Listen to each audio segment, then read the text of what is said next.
महागड्या पार्लरपेक्षा घरच्या घरी केलेलं फेशियल त्वचेसाठी अधिक सुरक्षित आणि प्रभावी असतं. सर्वात आधी चेहरा स्वच्छ करा.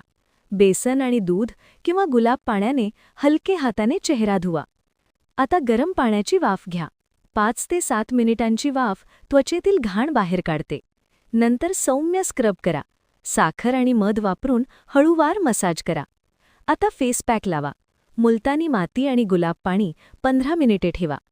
फेस पॅक धुतल्यानंतर ॲलोवेरा जेलने 5 मिनिटं मसाज करा. शेवटी त्वचेला ओलावा द्या.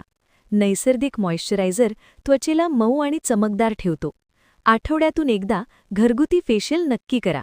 नैसर्गिक ग्लो स्वतः अनुभवा. अशाच नवनवीन सौंदर्य आणि आरोग्य टिप्ससाठी सखी वेलनेसला फॉलो करा.